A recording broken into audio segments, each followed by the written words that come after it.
Today I am going to explain the introduction to the mechanics for 11th standard.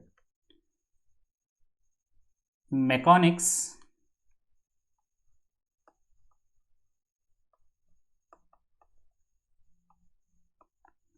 mechanics is the study of motion of particles. Mechanics is a study of motion of particles, but motion of particles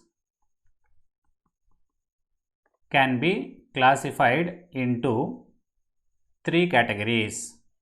So they are translatory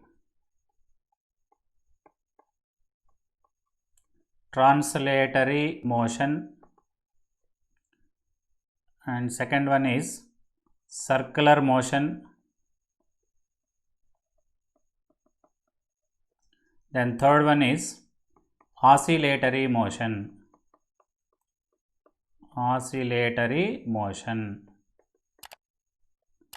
Now we will discuss one by one. First of all, translatory motion. Number one, translatory motion. Translatory motion is also called linear motion or straight line motion. That is, when a particle is traveling along a straight line from a point A to point B,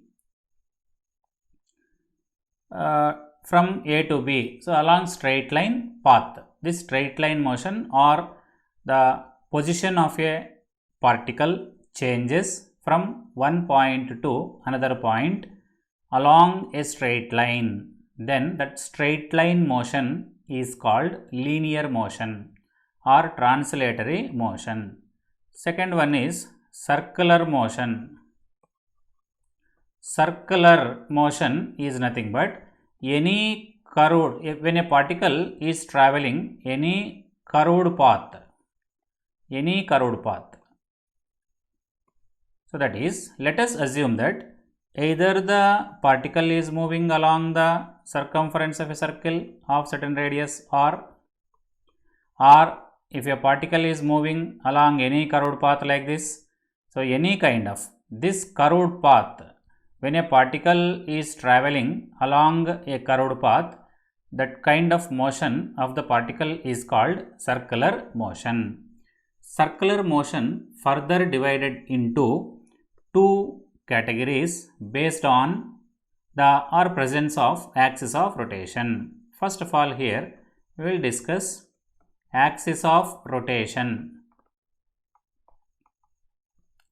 So axis of rotation is a line. Let us assume that a particle is moving along the circumference of a circle or any curved path. For all circular paths, for all curved paths, we can imagine axis of rotation. This is called axis of rotation.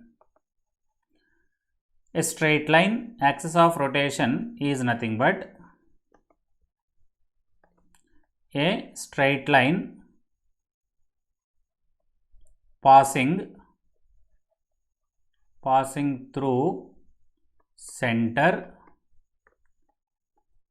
and perpendicular to plane of rotation. This is either this line axis of rotation, either it is imaginary line,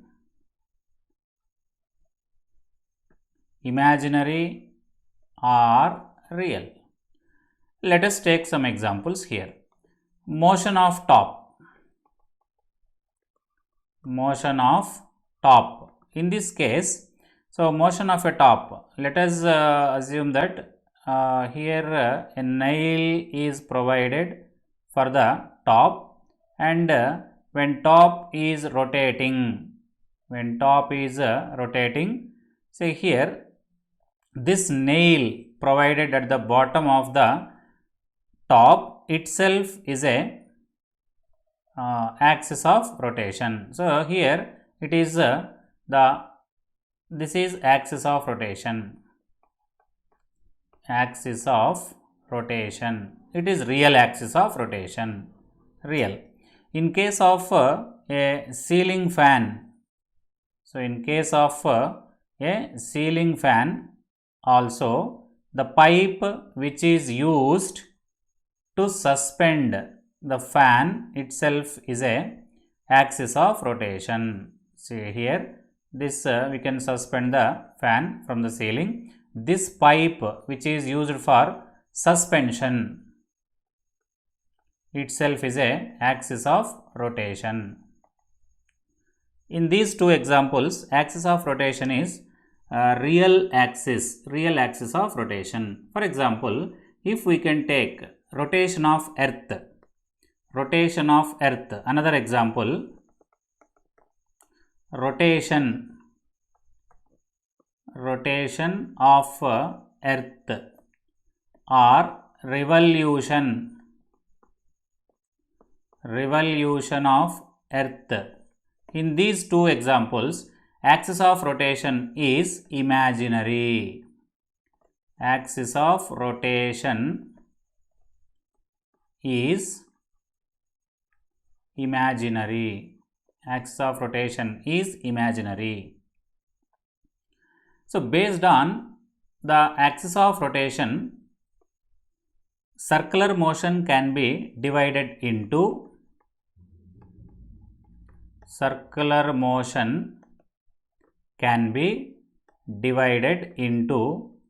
two types based on the presence of axis of rotation.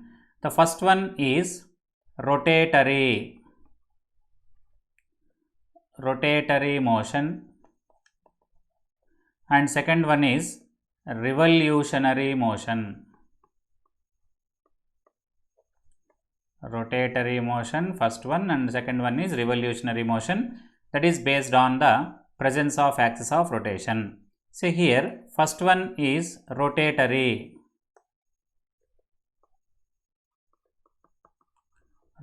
motion.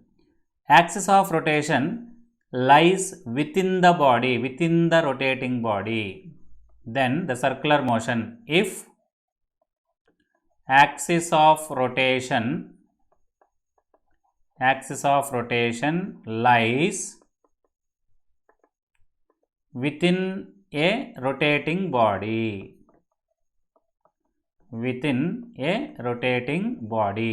then circular motion is called rotatory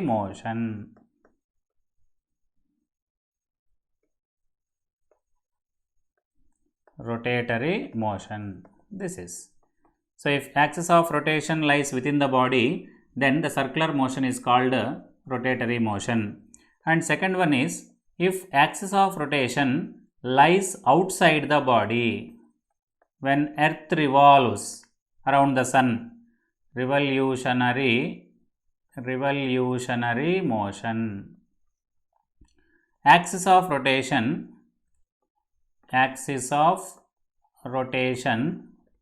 lies outside the body.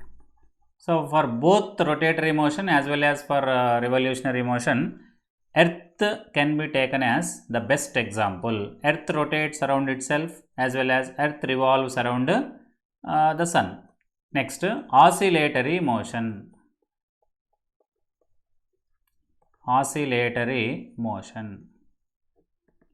So oscillatory is nothing but when a body oscillates about a fixed point, or simply to and fro motion of a body about a fixed point is called oscillatory motion, or back and forth motion of a body about a fixed point is also called oscillatory motion. So, example, the best example is pendulum of a wall clock. Pendulum of a wall clock or simple pendulum are the best examples for oscillatory motion. Next, mechanics can be divided into further divided into mechanics can be divided into three parts. They are kinematics, and second one is dynamics, third one is statics. Now, we will discuss one by one. So, first of all, kinematics. So, entire mechanics itself is a study of motion of particles. Mechanics is a study of motion of particles, without giving any reasons,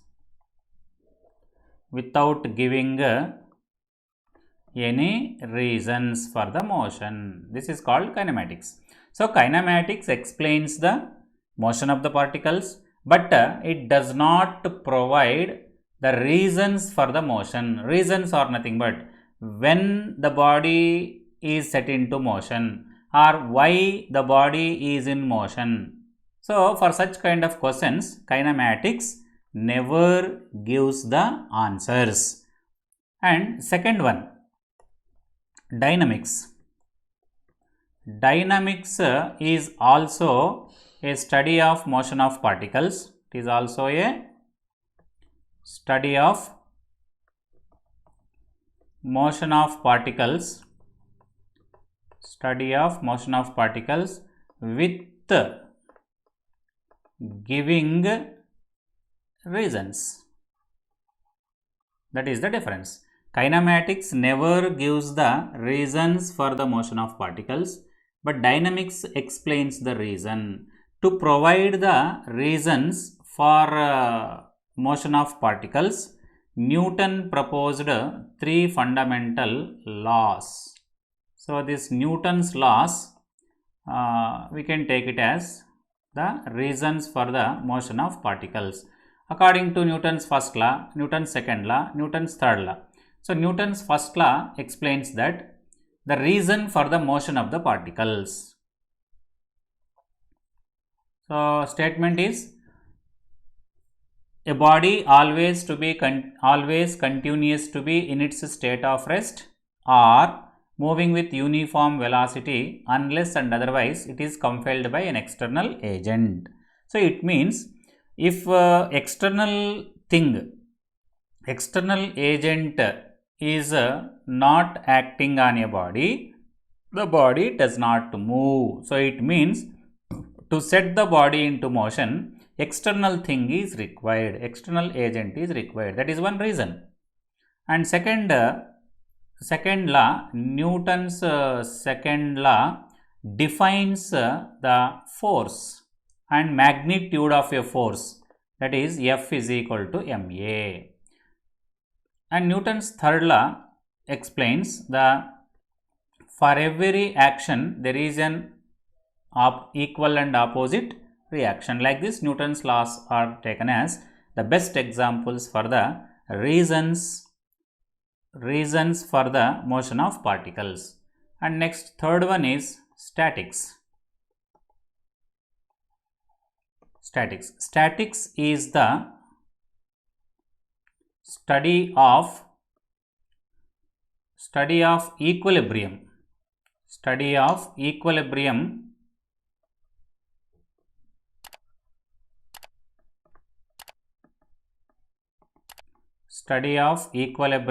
of a particle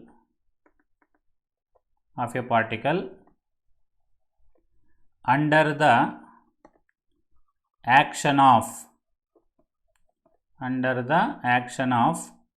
several forces. This is, see here, let us take one example. Let us assume that a body is resting on a horizontal floor. A body of mass m is resting on a horizontal floor. Weight of this body is acting vertically downwards. Weight of the body is always acting vertically downwards.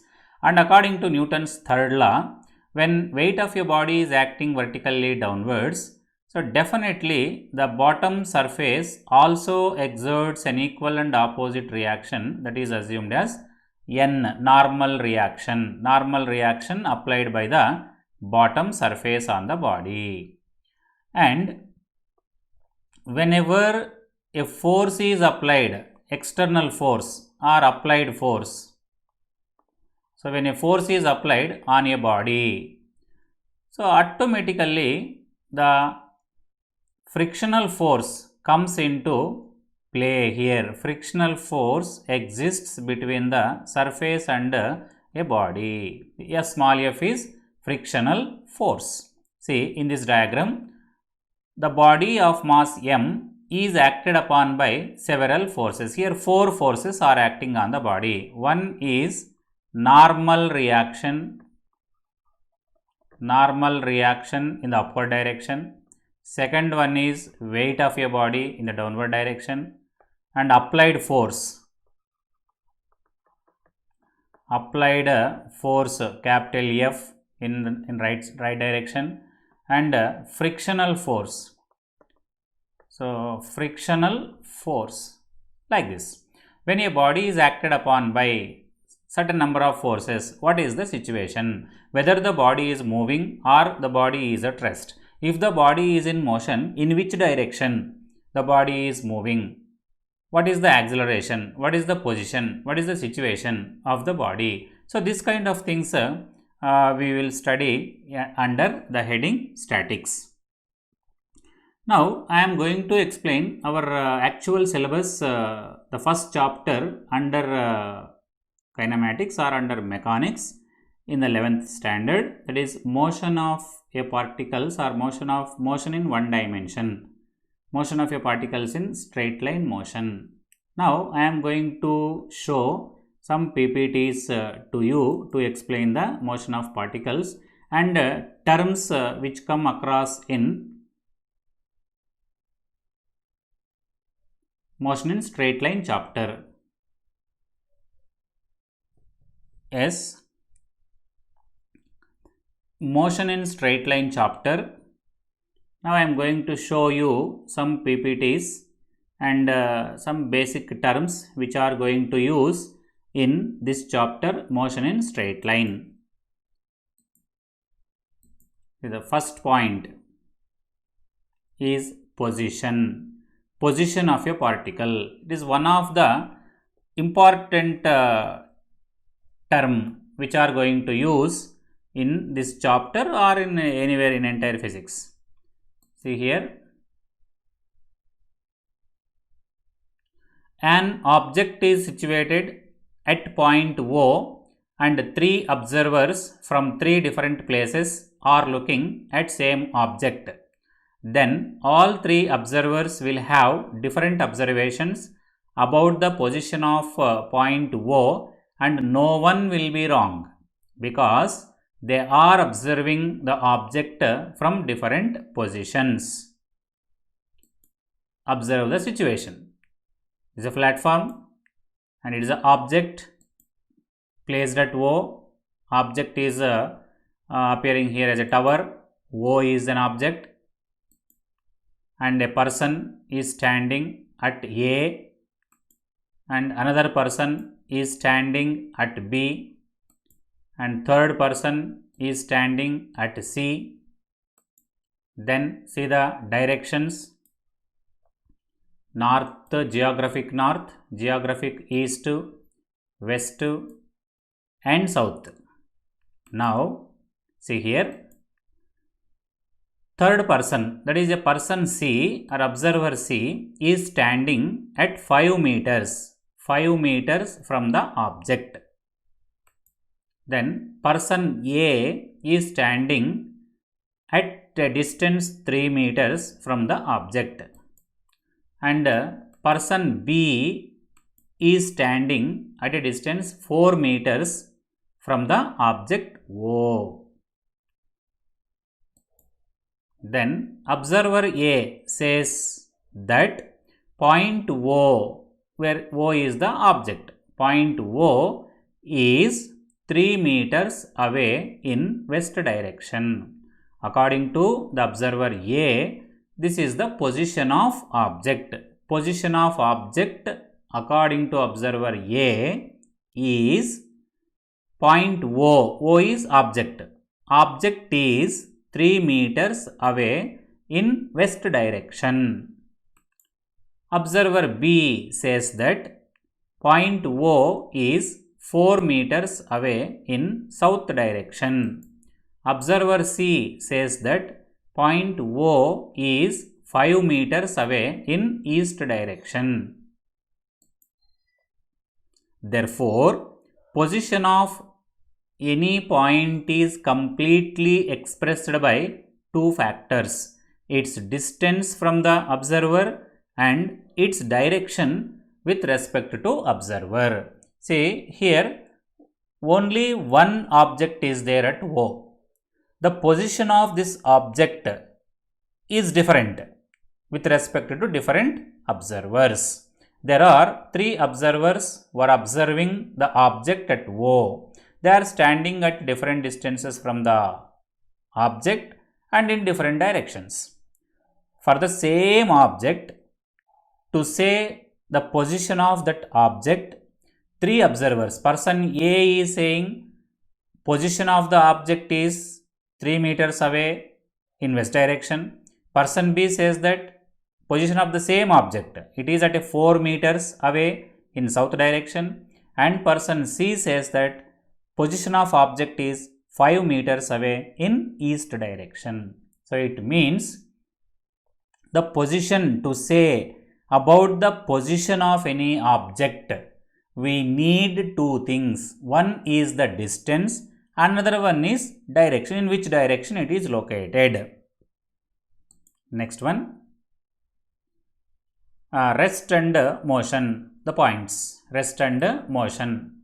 See, first point, if a body does not change its position as time passes with respect to frame of reference, it is said to be at rest. When a body, if we want to say a body is at rest, its position does not change with respect to time, or the position does not change with respect to frame of reference, then the body is said to be at rest. Second point, and if a body changes its position as time passes with respect to frame of reference, it is said to be in motion. If the position of a particle changes continuously with respect to time or with respect to frame of reference, then the body is said to be in motion. Next point, frame of reference. It is a system to which a set of coordinates are attached and with reference to which observer describes any event. So in physics, especially to explain any situation, we should consider some reference point. Usually Cartesian coordinate axis. They are x-axis, y-axis and z-axis. With respect to the x-axis, y-axis, z-axis, most of the things we are going to explain, we are going to study in physics. We have 2 types of reference frames. One is inertial frame of reference, fixed frame of reference. Second one is non-inertial frame of reference or accelerated frame of reference. We will discuss in detail in the next classes, next videos. Next point, a passenger standing on a platform observes that a tree on a platform is at rest. But the same passenger passing away in a train through station observes the same tree, observes that the tree is in motion. In both conditions, observer is right. But observations are different because in first situation, observer stands on a platform which is reference frame at rest. And in second situation, observer moving in train which is reference frame in motion. See here in this paragraph, two things are there. Object is here tree. Tree is a object. It is at rest. In the first part of this paragraph, the passenger who is also standing on the platform. The passenger who is standing on the platform observe the tree. With respect to the passenger who is at rest or who is standing on the platform, he said that the tree is at rest. The tree is at rest with respect to fixed frame of reference. Here frame of reference is platform. Now, if the same observer or a passenger is now sitting in a moving train, so he is in motion. Now, moving train is a reference frame. It is accelerated frame of reference. The same tree was observed by the moving passenger now. Passenger is sitting inside the train, train is in motion. With respect to the moving reference frame, he said that the tree is in motion. The tree is in motion. See, in both the cases, the observer perception or observer view, what he is saying is absolutely right. That is, depends on the frame of reference. That is the meaning given in this paragraph. And next point. So, rest and motion are relative terms. It depends upon the frame of references. See, even we can take the another example, earth. We say that earth is at rest. Earth is at rest with respect to our surroundings, with respect to buildings, with respect to trees, with respect to anything in our surroundings. We say that earth is at rest. With respect to other things on the surface, they are at rest. So, that is frame of reference, fixed frame of reference. With respect to fixed frame of reference, earth is said to be, it is at rest. Otherwise, with respect to other planets or with respect to sun, earth is in motion. We studied earth is in motion with respect to other planets or with respect to sun. Sun and other planets is the now another reference frame. So, that is, so rest and motion are relative terms. We can't define absolutely rest and. With respect to one another, we can define the rest and motion. That's why they are called as the relative terms. Okay, students, thank you very much.